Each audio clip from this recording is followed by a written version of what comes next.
Hey everyone, welcome to my channel. I hope you're all having a fantastic day. Mark Consuelos has been an unlikely constant for so many. Soap opera heartthrob, steady husband, and more recently, the co-host of a morning show millions tune into. The role makes you think of confidence, quick jokes, practiced smiles, the kind of easy banter that fills pauses and makes strangers feel known. And yet the very closeness that makes him feel like family also makes his private moments a national curiosity.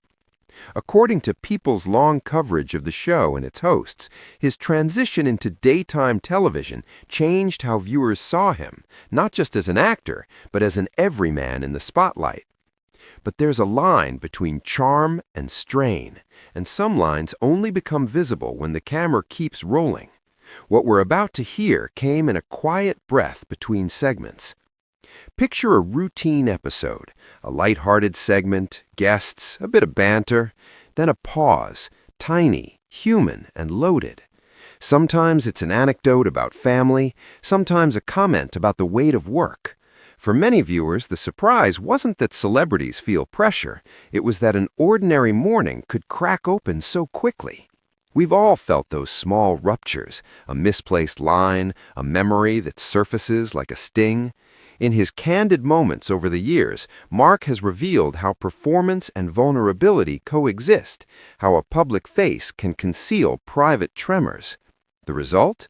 A community asking, when the man who comforts us needs comfort, who steps forward?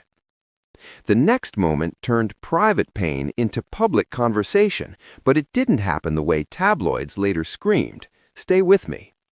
When a celebrity shows a crack, the internet rushes in.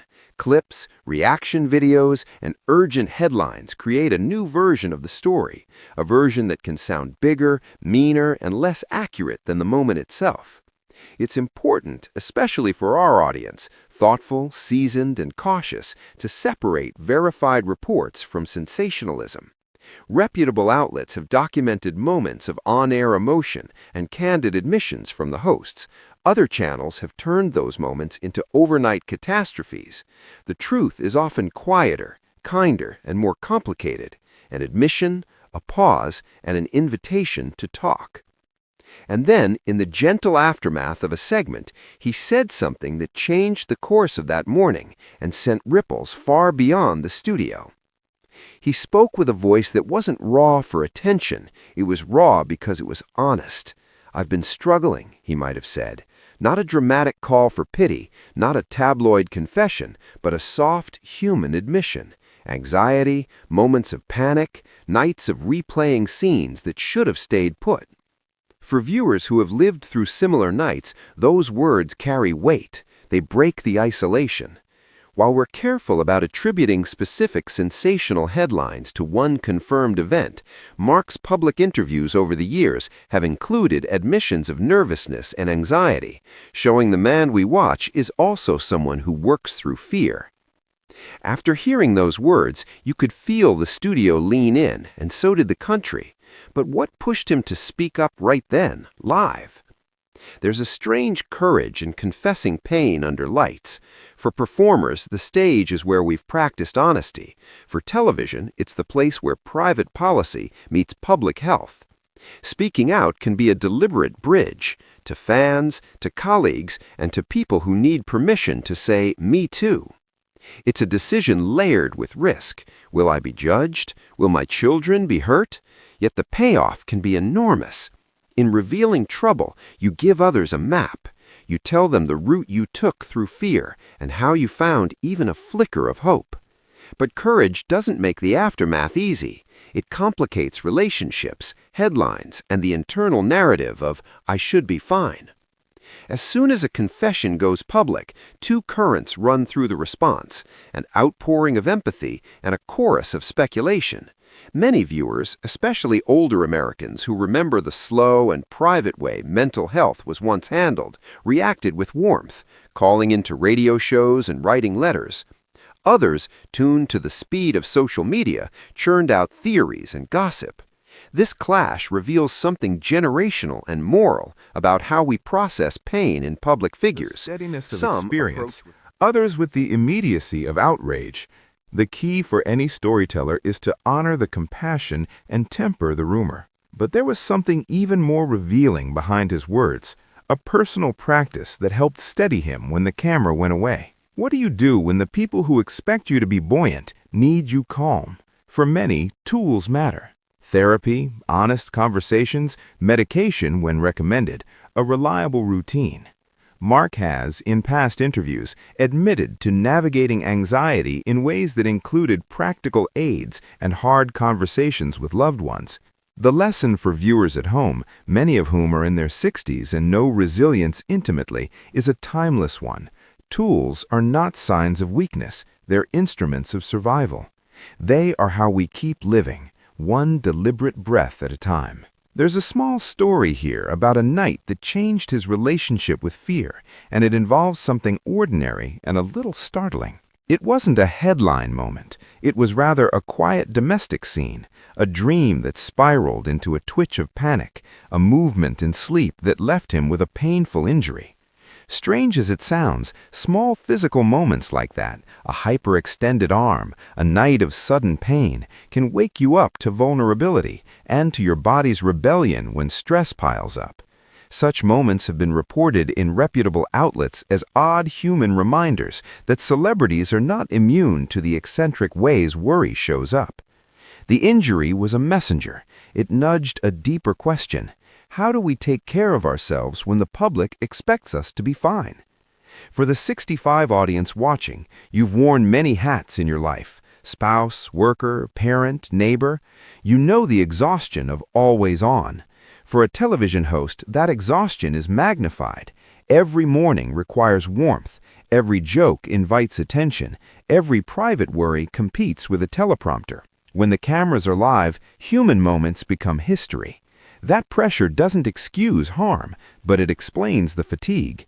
It explains why someone might choose a public confession to finally close the gap between the person people love and the person who needs help. And if you think that confession ends the story, it doesn't. It's the opening scene of the recovery. Recovery is messy, patient work. On camera, recovery looks like short phrases, softer edits, and a willingness to return to the mic. It looks like small victories, a laugh that didn't used to come easily, a pause turned into a story, a routine regained. It's not a single triumphant broadcast, it's a series of tiny returns.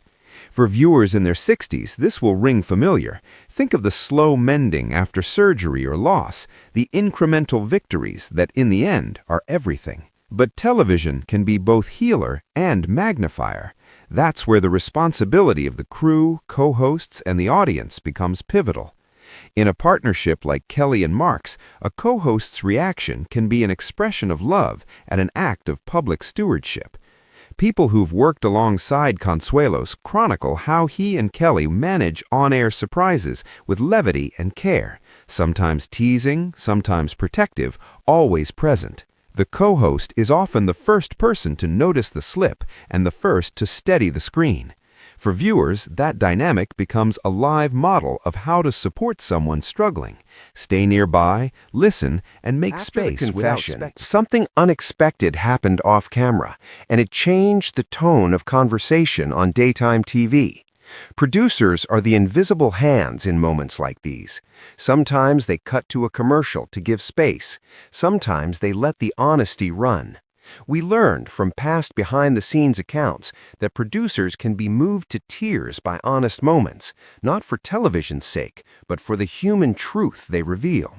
The important point here, when TV respects vulnerability, it can model a healthier public culture, one that teaches older audiences, who have seen stigma evolve, that tears on camera don't have to be spectacle, they can be an invitation to care. But not every reaction is tender. There is another machine that spins, gossip, and it moves very fast. Gossip treats pain like currency. A small admission becomes fodder for sensational channels that trade in shock. For viewers of a certain generation, this might recall tabloid eras, only now everything spreads faster. That's why public figures who speak about mental health do so at real risk. they open themselves to kindness and to cruelty.